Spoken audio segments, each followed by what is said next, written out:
como a gente trazer para o campo da consciência as nossas decisões inconscientes? Ou isso não é possível? Não é possível, em muitos aspectos não é possível. Por exemplo, você estava consciente dessa pergunta até agora? Não. Não, ela surgiu, ela pulou na sua mente. Ela foi arquitetada por estruturas que não estão diretamente relacionadas à produção da consciência. Ou melhor, eu gosto da autorreferência, né? Autorreferência. Isso, porque quando a gente está falando de consciência, a gente está falando de uma experiência autorreferida.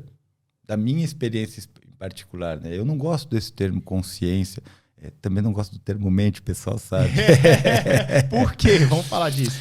Porque eu acho que eu já comentei isso num outro podcast, né? O termo mente, do ponto de vista da pesquisa científica, ele não é muito útil, certo? E aí, voltando àquela temática da realidade, talvez tenha um elemento aí que a gente possa considerar e que possa efetivamente nos ajudar a pensar o papel da ciência. Uhum. A gente viu aqui, a gente discutiu aqui, que cada um de nós estamos imersos numa realidade diferente. Sim. Né? Estamos imersos numa realidade diferente e acabamos processando essas informações de forma diferente. Isso vai fazer com que nós tenhamos pontos de vistas diferentes. Né? Sim. Essas diferenças nos nossos pontos de vistas, elas requerem, para organismos que estão altamente conectados entre si, elas requerem que a gente, de certa forma, entre em consenso, certo? Para trabalharmos juntos e chegarmos a alguns objetivos. Né? Esse consenso é difícil. O consenso ele sempre tem com abrir mão de alguma coisa sua. Você sempre vai ter que mudar um pouquinho a tua perspectiva para se aproximar da perspectiva da outra pessoa. É verdade. Certo? O que é a ciência? A ciência, do ponto de vista de algumas perspectivas epistemológicas ou de filosofias da ciência, ela é um conjunto de procedimento que ajuda a gente a termos experiências em comuns. Ou seja, eu dizer para você, olha, essa latinha é verde. Você olha para essa latinha e diz, ok, essa latinha é verde. Estamos de acordo. Estamos em consenso. Isso é fácil para alguns dados evidentes, por exemplo, para a cor, desde que nenhum de nós seja daltônicos. Certo? Pode ser que um daltônico concorde com a gente que ela é verde também. Por quê? Porque apesar de ele não enxergar ou não ter a mesma experiência cromática que a gente, ele aprendeu ao longo da vida dele a responder para essa experiência cromática como verde. Isso é o nome verde. Isso. Para isso que eu estou enxergando, para essa frequência e para o mapa que o cérebro cria a partir dessa frequência da onda do espectro eletromagnético, eu tenho que responder a palavra verde. Perfeito. Certo? Então, de certa maneira, a ideia da ciência é construir um conhecimento que seja democrático, que sirva para todo mundo. Né? Então, a gente, de certa maneira, trabalha para criar condições onde você, seguindo determinados procedimentos, você vai chegar num resultado. Independente se eu, você ou ele fizer isso. Né? Isso pode ser ciência ou pode ser uma receita de bolo também. Certo? Sim. Mas a ideia é que, seguindo aqueles passos, seguindo aqueles procedimentos, você sempre vai encontrar os mesmos resultados. Né? Então, a ideia é da gente criar um consenso, criar uma forma onde a gente consiga comunicar as experiências de maneira que elas sejam úteis para todas as pessoas. Certo? Quando eu crio a ideia de mente, ela é uma ideia... Desculpa, por favor. Ela é uma ideia que vai variar de pessoa para pessoa. Por exemplo, como é que é o nome do nosso amigo? Marcos. Marcos, você tem microfone aí? Não, tá sem microfone. Não. Mas se ele falar, ele entra no microfone nosso. Tá. Ô, Marcos, fala para mim o que você acha que é a mente. Eu vou falar Por favor, Marcos, ninguém tá te vendo. Pode ficar tranquilo. Eu faço ideia, sei lá. A mente é tudo que a gente pensa. A primeira coisa que a gente pensa já vai direto para nossa mente.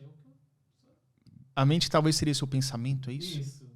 Perfeito. E você, o que você acha, Yuri? Eu penso o seguinte, eu sou da computação, a mente ela é o software, o cérebro é o hardware. Mas vamos lá, o que isso significa? A mente é uma percepção que eu tenho do mundo através dos estímulos, né? Ou seja, são os meus pensamentos, as minhas emoções e o meu jeito de ser. Perfeito. E aí o cérebro é onde carregaria essa mente. Perfeito. Então, a gente pode ver que vocês dois já têm uma ideia divergente de mente. Né? Quando a gente começa a pensar num conceito de mente que sirva para todo mundo, algumas pessoas vão colocar as emoções. Mas as emoções são alguma coisa que estão na mente ou fazem parte da mente? O pensamento é alguma coisa que está na mente ou faz parte da mente? E a consciência? Faz parte da mente? Ela é a mente? Quando eu toco no seu braço, eu estou tocando no teu corpo ou estou tocando na tua mente? A sensação é... A sensação está no braço ou está na mente?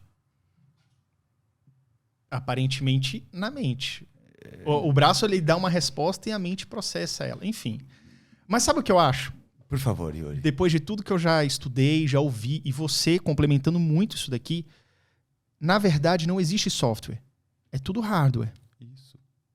Ou seja, a nossa mente, ela nada mais é do que um conceito de denominar o resultado da nossa estrutura celular, cerebral, que foi moldada ao longo dos nossos anos. Deixa eu fazer um experimento mental rapidinho aqui. Vamos lá. Experimento mental é ótimo. Né? Vamos lá.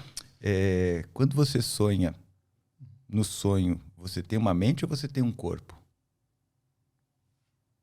Se for analisar o sonho nunca tem corpo, é sempre a mente. Mas no Nunca tem sonho, corpo, por favor. Mas no sonho eu estou sentindo como um corpo. Eu estou num ambiente fantasioso. Você sonha como um corpo. Você não sonha como uma mente solta no espaço. Não, voando igual um fantasminha, não. Por que será? Porque a realidade dentro do sonho é aquilo ali que eu estou vivendo. Porque a realidade depende do corpo. Ah. Porque é o corpo que constrói a realidade. O corpo existe porque ele é tudo que existe. Quando eu era instrutor de yoga, o pessoal dizia assim, a gente tem que integrar o corpo e mente. Aí você, como neurocientista, não, peraí, eu não estou entendendo. Durante muito tempo se discutiu essa relação corpo e mente na psicologia, né? Porque a gente tem essa ideia essencialista, de que existe uma essência que precede a nossa existência. A tal da alma, de repente. Eu não quero entrar nesse âmbito, vamos lá. Porque eu acho que isso é uma discussão inócua. Né? Eu estou falando de um conjunto de procedimentos que é útil para a gente construir algum consenso e, a partir desse consenso, a gente poder trabalhar conjuntamente para atingir objetivos em comum. Né? É isso que eu estou considerando, de certa maneira, a ciência. Né? Esses outros aspectos pessoais, aí eles derivam da experiência de cada um.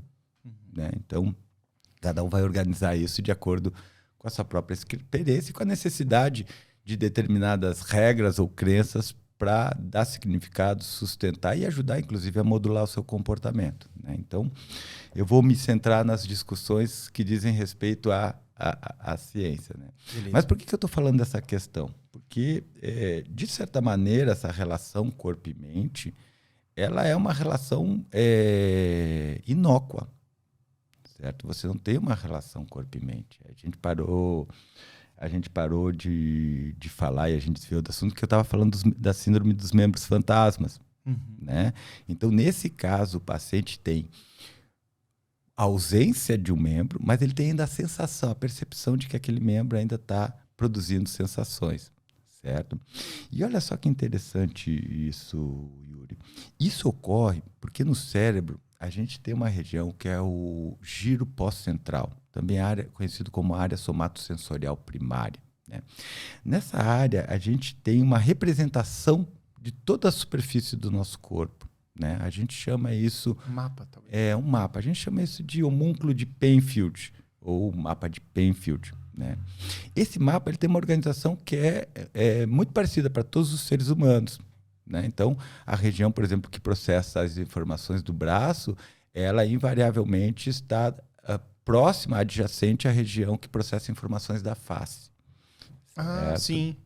Então, o que acontece? Quando você perde o teu braço, essa região que recebia informações a respeito do braço, ela fica meio que obsoleta, sem ter nada para fazer. Como os neurônios são muito caros, e a gente simplesmente não pode deixar ele sem fazer nada, as regiões que estão adjacentes a ele, elas, de certa maneira, coaptam esses neurônios para processar suas próprias informações. E aí, olha só que interessante isso. Quando você estimula, por exemplo, no caso de uma pessoa que tem uma amputação no membro superior, quando você estimula a região da face dela, ela tem a sensação de que você está tocando naquele membro amputado. Certo? Por quê? Porque as regiões da face agora estão influenciando a atividade dos neurônios dessa região. Só que o processamento das nossas informações corporais não acabam na área somatosensorial primária ou S1. Elas vão continuar sendo processadas em outras regiões do cérebro, que de certa forma vão montar a nossa imagem corporal, né? Essas regiões não foram avisadas de que a mão não existe mais. E elas acabam sendo influenciadas por essas percepções que vêm da face e interpretando elas equivocadamente como percepções do braço. Como percepções do braço que não existe mais. Por que eu estou falando isso para você, Yuri? Por dois motivos. Primeiro, para mostrar o quanto que a nossa realidade é construída pelo nosso sistema nervoso central, né? O pessoal que conhece, estuda neurociências, o pessoal que estuda neurologia, né? Os médicos que possam estar nos assistindo, eles já conhecem muitos exemplos disso. Né? Mas isso tem uma repercussão tanto no aspecto da psicoterapia, né? Quando a gente fala da nossa trajetória das aprendizagens que são construídas a partir disso.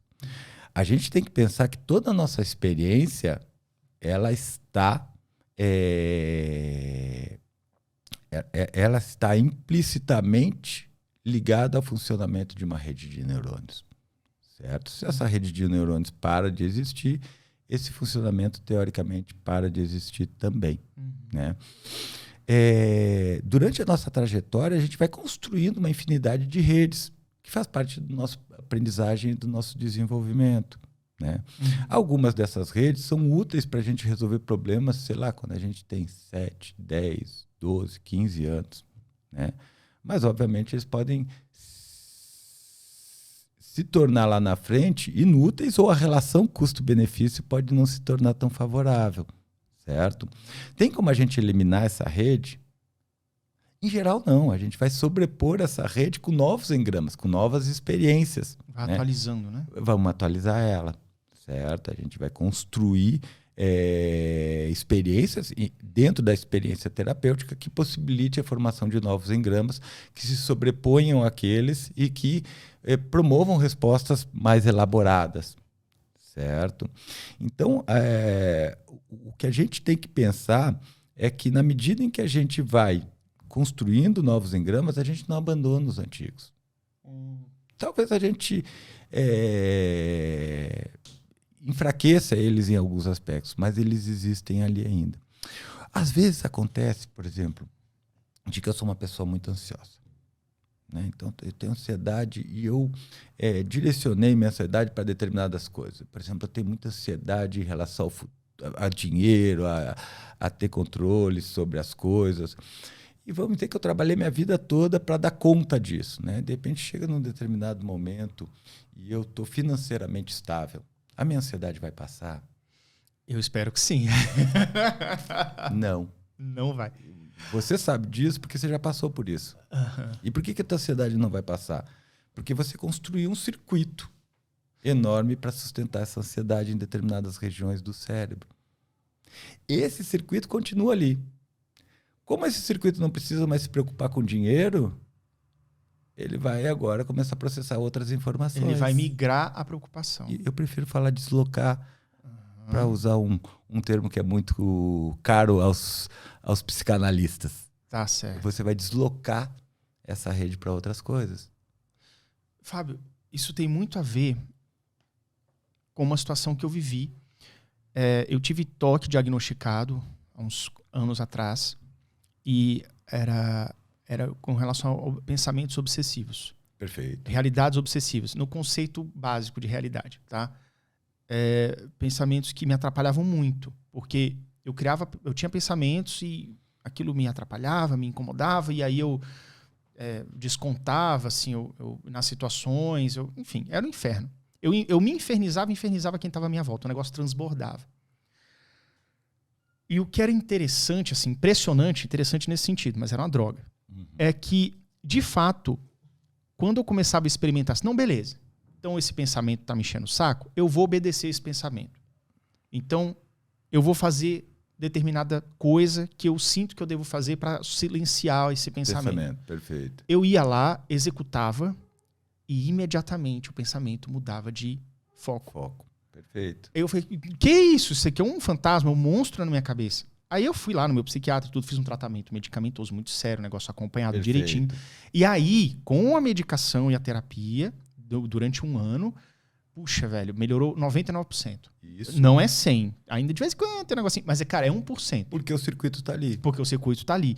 E aí, o que eu acho interessante é isso. Como as pessoas conseguem evoluir, mudar. E o interessante foi isso. A percepção de que no dia que eu saciei a vontade dessa minha vozinha, desse meu pensamento obsessivo, ele migrou. Ele não apagou. Isso. Ele migrou. E eu... Cara, isso é meio desesperado. Pra quem não tem esse nível de autoconsciência, que não é nada demais, mas é um nível que eu percebia isso acontecendo, pode ser um inferno na vida da pessoa, né? Porque, enfim, a pessoa... É como se fosse assim, eu não controlo minhas emoções, meus sentimentos. Qual que seria, então, o que eu fiz é o correto? A terapia medicamentosa, mais a terapia com o psicólogo, o terapeuta. Como é que faz para você tentar, de alguma forma, mudar, sobrescrever, sobrepor alguma rede neural, alguma rede de pensamentos e crenças, digamos assim, tá? Que tanto incomoda você? O que você fez para resolver isso? Bom, eu entrei em ação, procurei o médico, procurei o tratamento medicamentoso e também procurei a terapeuta, mas sempre com a consciência. Então tá respondido. É exatamente isso. Exatamente isso, né? Exatamente isso. Né? E... Porque aí o terapeuta te ajuda a localizar isso, vocês vão monitorar isso, vocês vão trabalhar com algumas estratégias para diminuir a atividade dessa rede e desviar o processamento para outras coisas. Né? Existe uma série de técnicas aí que a gente usa para, de certa forma, modelar o cérebro. Né? Na terapia comportamental, a gente usa muito o termo modelagem como um processo de aprendizagem. Né? Eu gosto de brincar que a modelagem é sobre o sistema nervoso central. Né? As pessoas dizem, a modelagem é sobre o comportamento humano. Não, a modelagem é sobre o comportamento dos neurônios. Como que eles se ativam em rede. Né? Então, de certa maneira, se você tem um padrão de comportamento que em alguns aspectos está impactando muito na tua vida e você efetivamente não consegue modificar ele voluntariamente, o ideal é que você procure profissionais para te ajudar em relação a isso. Entendi. Né? Muito legal isso daí, tá esclarecendo bastante. Voltando um pouco ao tema que a gente estava, sobre vícios, né? Vícios em comportamentos e tudo. Eu falei o exemplo do chocolate, que é um exemplo bem básico, mas, claro, existem outras... Tem drogas, o álcool, enfim, outras drogas ainda mais pesadas que criam uma dependência, acho que neuroquímica nessa questão. Tá? Pelo menos eu acredito nisso, por tudo que eu já até pesquisei, aprendi sobre isso. Mas vamos falar de coisas mais leves, do tipo assim...